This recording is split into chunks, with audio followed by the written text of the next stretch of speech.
തന്ത വൈബെന്നില്ല. ഏത് പ്രായത്തിലുള്ളവർക്കും ഒരുപോലെ ഇഷ്ടമാകുന്ന എക്സ്പീരിയൻസുകളും കപ്പ കൾച്ചറിലുണ്ട്.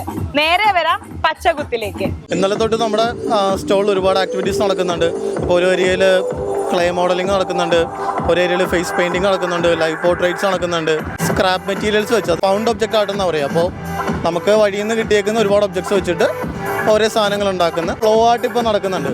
അത് ശരിക്കും നമ്മളെപ്പോഴും കൈയും പേപ്പറും വെച്ചുള്ളൊരു മൂവ്മെൻറ്റിലാണ് എല്ലാം വരയ്ക്കുന്നത്. അപ്പോൾ അതിന് പകരം ഫുൾ ബോഡി മൂവ് ചെയ്തിട്ട് അതൊരു ബാംബൂ സ്റ്റിക്കിൽ കുറച്ച് ചകിരിച്ചോറൊക്കെ വെച്ചിട്ട് ഒരു ബ്രഷ് ഉണ്ടാക്കിക്കണം. അപ്പോൾ നമ്മൾ ആ ക്യാൻവാസിൻ്റെ മുകളിൽ കയറി നിന്നിട്ട് ആൾക്കാരെല്ലാവരും കൂടെ ഒരു മ്യൂസിക്കിനനുസരിച്ച് പതിയെ മൂവ്മെൻറ്റ് വെച്ച് ഡാൻസ് ചെയ്യുവാണ്. അതിൻ്റെ കൂടുതൽ ഒരു പെയിൻറ്റ് ചെയ്യുവാണ്. ഇതൊരു വേറൊരു എക്സ്പീരിയൻസ് ആണ്. കുട്ടികൾ തൊട്ട് പ്രായമുള്ളവർ, ഡോക്ടേഴ്സ്, അല്ലെങ്കിൽ ഇന്നേ വരെ വരയ്ക്കാത്തവർ, അല്ലെങ്കിൽ കൊച്ചിലെ മാത്രം വരച്ചില്ല. അപ്പോൾ നമ്മൾ അവരോട് സംസാരിച്ചപ്പോഴും അവർ പറഞ്ഞത് എത്രയോ വർഷം മുന്നേ ഒരു സ്കൂളിലൊക്കെ പഠിക്കുമ്പോഴാണ് അവസാനമായിട്ട് ഇവർ വരയ്ക്കുന്നത് അല്ലെങ്കിൽ പെയിൻ്റൊക്കെ തൊടുന്നത്. പിന്നെ ഇവിടെ വന്നിട്ടാണ്.